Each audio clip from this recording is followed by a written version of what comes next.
문재인 대통령의 일본 특사인 더불어민주당 문희상 의원은 아베 신조 일본 총리를 만나 문 대통령의 친서를 전달했습니다. 문재인 정부가 특사를 빨리 파견해준 것은 한일 관계를 중시한다는 뜻으로 봅니다. 정서적으로 위안부 합의에 대해서 수용할 수 없다는 것이 현실이다. 국민 대다수가 위안부 합의를 정서적으로 수용하지 못하는 분위기다. 예. 문재인 정부의 특사단이 일본에 전달한 메시지입니다. 문재인 정부 4강 외교를 본격적으로 시작한 가운데 일본 특사단이 특별히 더 주목을 받는 건요. 바로 이 박근혜 정부가 체결한 위안부 협상 때문이죠. 문재인 대통령은 후보 시절부터 얘기했습니다. 이 합의는 반드시 재협상해야 된다 했습니다. 일본이 과연 어떻게 나올까? 이게 관건이죠. 자, 문재인 대통령의 특사단으로 일본을 방문 중인 분, 더불어민주당 윤호중 의원 연결을 해보죠. 윤호중 의원님 안녕하세요. 네, 안녕하세요. 윤호중입니다. 그러니까 오늘이 방일 3일째. 네, 그렇습니다. 예. 특사단을 대하는 일본 정부의 태도랄까요? 분위기랄까요? 어떻습니까? 예, 우리 특히 이제 새 정부 문재인 대통령께서 일본 특사단을 가장 먼저 출발시키고 또 가장 먼저 일본에 정중하게 온 것에 대해서 굉장히 의미 부여를 하는 그런 분위기입니다. 그리고 저희 특사단을 대하는 일본의 태도도 매우 호의적이고 또 우리의 입장을 배려하는 그런 느낌을 충분히 느낄 수 있는 정도라고 말씀을 드릴 수 있겠습니다. 그러고 보니까 정말 특사단 중에 제일 먼저 출발한 게 일본 특사단이네요. 네네, 그렇습니다. 우연히 그렇게 된 겁니까? 아니면 정말 무슨 생각을 해서 의미를 부여해서 먼저 보낸 겁니까? 의미 부여를 한 부분도 있겠습니다만, 일본과 가장 일정 확정이 빨리 되었기 때문이기도 그런 합니다. 것도 있고. 어쨌든 고맙다라는 표현, 호의적으로 대하고 있다. 이건 좋네요. 근데 어제 문재인 대통령의 친서를 아베 총리한테 전달하셨는데, 특사단이. 네네. 핵심 메시지는 어떤 거였습니까? 네, 지금 이제 새 정부가 촛불혁명을 통해서 세워진 민주정부이고 그렇기 때문에 한일 양국은 민주주의와 시장경제라는 그런 가치를 공유하고 있다. 그리고 이제 북한 핵 문제에 대해서는 전략적 이해관계도 함께 하고 있기 때문에 앞으로 성숙한 그런 협력적 동반자 관계를 맺어 나가자 하는 그런 내용이고요.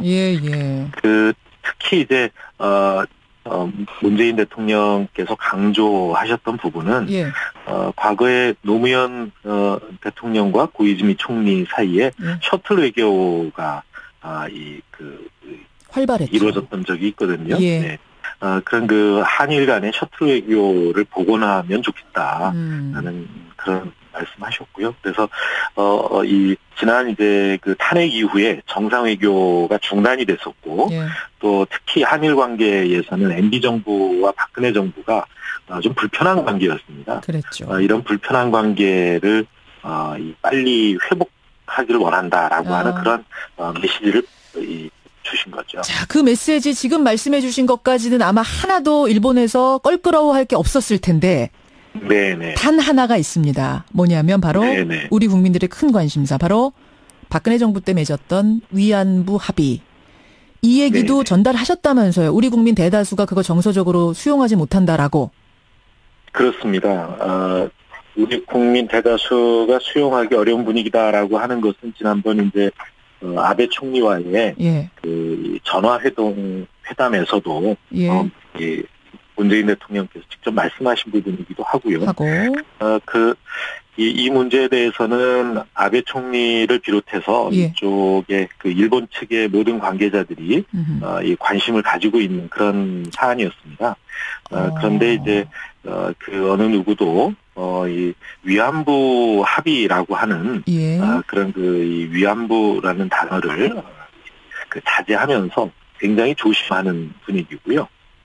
특히 이제 재작년 있었던 국가 간 약속은 이행돼야 된다라는 말을 아베 총리도 했는데 거기에 대해서는 우리 특사단도 국가 간의 약속은 그뿐만 아니라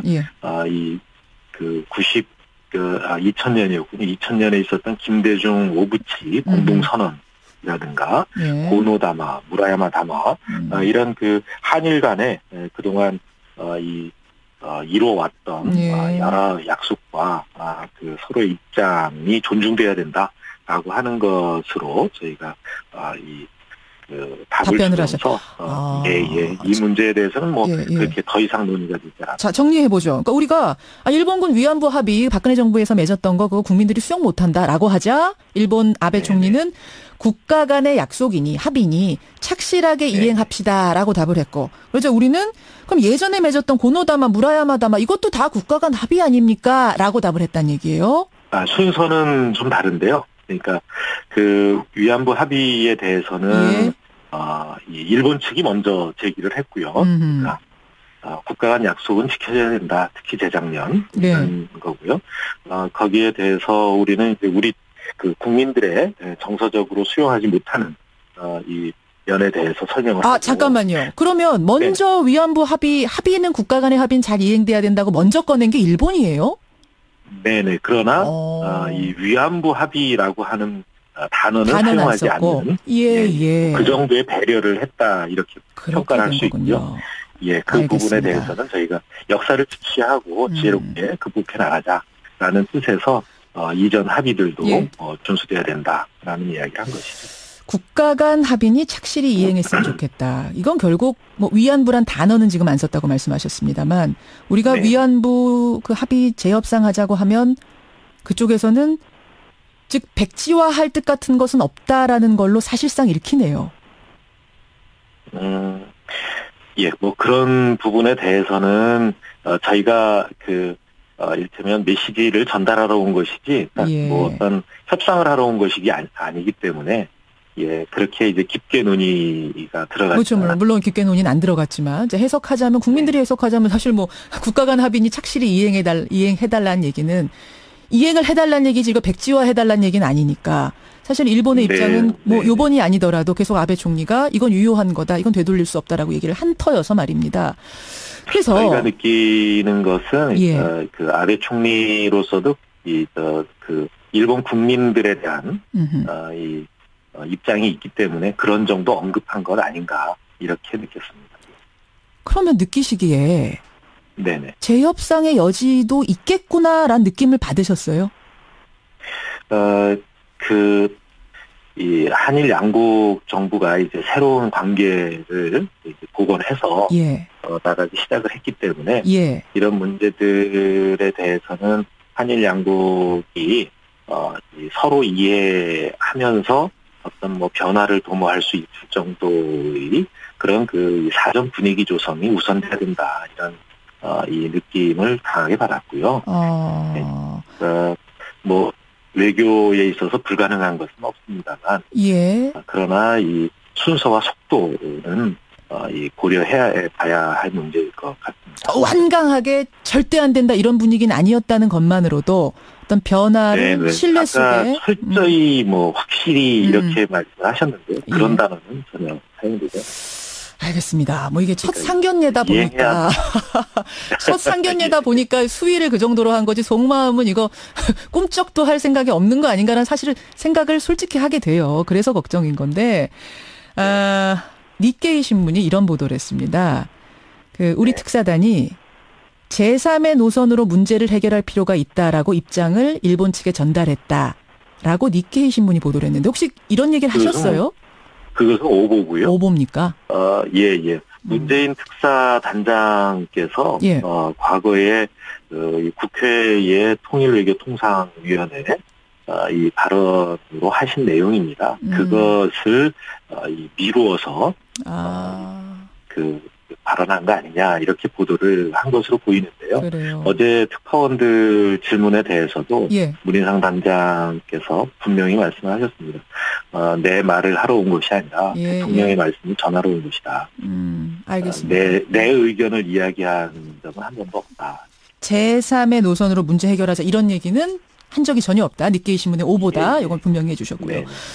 지금 청취자 질문도 많이 옵니다만 우리 정부의 입장은 위안부 합의 완전 백지화입니까? 아니면 어떻게 보완 수정하는 정도입니까? 이런 질문이 오네요. 예, 지금은 이제 끊어졌던, 한일 간의, 이 정상 외교를, 복원하는 것이, 이 우선이라고 보여지고요. 예, 정부의 입장을 구체적으로, 예. 밝힐 수 있는, 이 시기는 또, 앞으로 진전되는 여하에 따라서, 그럴 수 있는 시기가 올 수도 있겠습니다. 지금 특사단으로 가셨기 때문에 말씀이 굉장히 조심스러우신데, 저는 이제 문재인 대통령 후보 시절에 공약이 어땠는지 궁금해서요. 그때는 완전 백지화였습니까? 백지화는 아니었고요. 예. 재협상, 하자라고 하는 공약이었죠. 재협상? 거기에는 수정 네네. 보완 정도까지도 카드로 갖고 있는 정도의 재협상. 이거였고. 이전 정부에서 맺은 협약을 예. 일방적으로 파기하는 것은 이제 보통 정상적인 국가에서는 하기 어려운 부분이고요. 예, 수정 보완 정도까지의 재협상. 아마 거기서 네. 제3의 노선이라는 얘기가 나왔는 모양이군요. 제3의 길을 찾자. 해석이. 그건 이제 문희상 단장님의 개인적인 생각. 알겠습니다. 네네. 일본이 그 정도까지는 어떻게 움직여 줄지, 요걸 관철시키는 조건은 뭐라고 보세요? 결국 분위기인가요? 분위기. 서로 간에 이제 신뢰가 쌓여가야 된다고 봅니다. 그래요. 근데 일본이 네. 먼저 나서서 재협상 합시다 할 리는 만무하고, 우리가 네네. 언제쯤 이 얘기를 테이블에 올려야 될까요? 좀 전에 말씀드렸습니다만, 한일 간의 또 정상 간에 예. 신뢰가 쌓이게 되면, 이 해법들도 고려해 볼 수 있지 않을까, 이렇게 생각을 하고요. 지금 그것을 재협상이다, 또는, 또 다른 제3의 길이다, 이런 어떤 이 표현으로, 예. 이렇게 함정 지어 놓기는 좀 어렵지 않을까 생각을 합니다. 특히 예. 일본 측의 반응 중에 예. 이 중요하게 읽히는 대목 중 하나는 예. 뭐냐면 이제 북한 핵실험이나 미사일 실험이 최근에 굉장히 잦아졌지 않습니까? 예. 그렇기 때문에 북핵 문제에 대한 한일 간의 공조에 대해서 굉장히 신경을 많이 쓰고 있었습니다. 예. 그래서 어찌 보면 일본 측에 있어서도 북핵 문제 대응이 예. 위안부 문제보다 훨씬 더 시급하고 당면한 문제라고 하는 것을 의식하고 있는 것으로 보여집니다. 그 공조를 같이 하기 위해선 위안부 합의 같은 거에 걸림돌이 되면 안 되겠다는 생각을 할 수도 있겠군요, 일본이. 그런 것들을 우리가 외교적으로 잘 활용할 필요도 있겠네요. 예, 잘 활용해야 한다고 봅니다. 예, 알겠습니다. 북핵에 대해서는 같이 공조하자라는 강한 입장도 확인했다는 말씀. 네네. 시간상 여기까지 일단 말씀을 듣고, 아직 일정 또 남으셨잖아요. 예, 그렇습니다. 성공적으로 마무리하고 오시기를 기대하겠습니다. 고맙습니다. 네, 감사합니다. 예, 일본 특사단 더불어민주당 윤호중 의원이었습니다.